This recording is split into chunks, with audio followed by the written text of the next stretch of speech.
ప్రస్తావించా, కానీ వారు చెప్పిన మాటలు నేను ప్రస్తావించదలుచుకున్నా. కాంగ్రెస్ పార్టీ మేనిఫెస్టో 420 420 అంశాలు ఉన్నాయని చెప్పి హేళనగా మాట్లాడింది అధ్యక్ష. నేను ఈ మేనిఫెస్టోని చూపుతా ఉన్నా, నేను కూడా లెక్కబెట్టిన అధ్యక్ష ఎన్ని అంశాలు ఉన్నాయి. బహుశా 220 అంశాలు ఉంటాయి. లేదు అంటే ఇంకొక 30-40 అంశాలు చాప్టర్లను కలుపుకుంటే 250 అంశాలు ఉంటాయి. మరి నాకు అర్థం కాని విషయం అధ్యక్ష, ఈ 420 సంఖ్య ఎందుకు వచ్చింది, ఎక్కడి నుంచి వచ్చింది, దానికి మూలమేంది అని చెప్పి ఒకసారి మనం ప్రశ్నించుకోవాలి.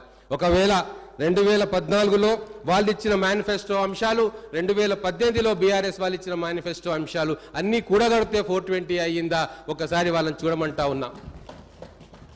లేదా మొత్తము ఇచ్చిన అంశాలు, ఇచ్చిన మేనిఫెస్టో, ప్రజలకు ఇచ్చిన వాగ్దానాలు ప్రతి పేజీలో అబద్ధం ఉంది. ఇది 2014లో టీఆర్ఎస్ పార్టీ ఇచ్చిన మేనిఫెస్టో.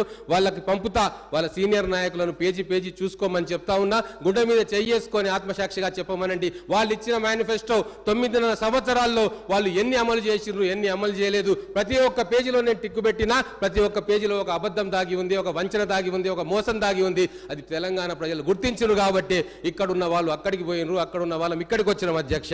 ఇది వాళ్ళు గుర్తించాలని చెప్పి నేను కోరుకుంటా ఉన్నా. 420 అంటే 4 + 2 6. 6 ఎవరి లక్కీ నెంబర్ అధ్యక్ష? చేసిన మోసాలు మనసులో ఉన్నాయేమో, మదిలో ఉన్నవేమో, అందుకే ఆ 420 అనే పదం మాటిమాటికి ఆ నాయకుల నోటి నుంచి బయటకు వస్తూ ఉంది.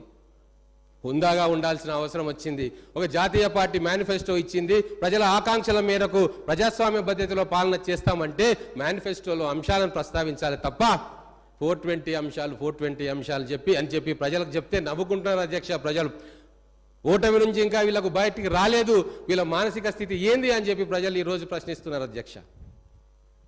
అలాగే టీవీ ఇంటర్వ్యూలలో చూస్తూ ఉన్నాం, ఇవన్నీ చెప్పాల్సిన అవసరం ఉంది కాబట్టి చెప్తా ఉన్నాం. ప్రగతి భవన్లో ఎందుకుంటున్నారు కేసీఆర్ సెక్రటేరియట్కి ఎందుకు రావట్లేదు అంటే ఆ రోజు ఇచ్చిన సమాధానం ఏంది అధ్యక్ష? బీఆర్ఎస్ నాయకులు ఎక్కడుంటే ఏంది, అధికారులు పనిచేస్తున్నారా లేదా, మేము ఎక్కడుంటే ఏంది, ఫైళ్లు మా దగ్గరికే వస్తాయి, సంతకాలు పెడతామని చెప్పి ఆ రోజు చెప్పిండ్రు. కానీ ప్రజాస్వామ్య పరిపాలన ఎక్కడి నుంచి జరగాలి అధ్యక్ష? ఫామ్ హౌస్ నీడలో, ప్రగతి భవన్ నీడలో కాదు, సెక్రటేరియట్లో జరగాలి. ఈరోజు ముఖ్యమంత్రి గారు, గౌరవ ముఖ్యమంత్రి గారు, గౌరవ మంత్రివర్యులు సెక్రటేరియట్లో కూర్చొని పరిపాలన చేస్తూ ఉన్నారు.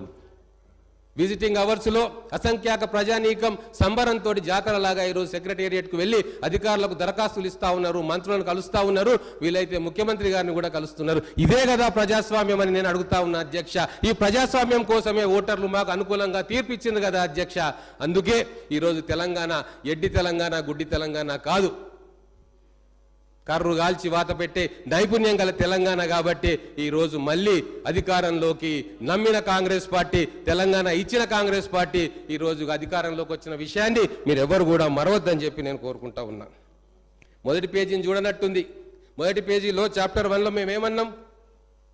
అవినీతి, కరప్షన్ అంతు తేలుస్తామన్నాం, కమిషన్ వేస్తా అన్నాం, చట్టబద్ధంగా అవినీతి ఎంతటి వాళ్ళు చేసినా అది బయటికి తీస్తామని చెప్పినాం. అది మాత్రం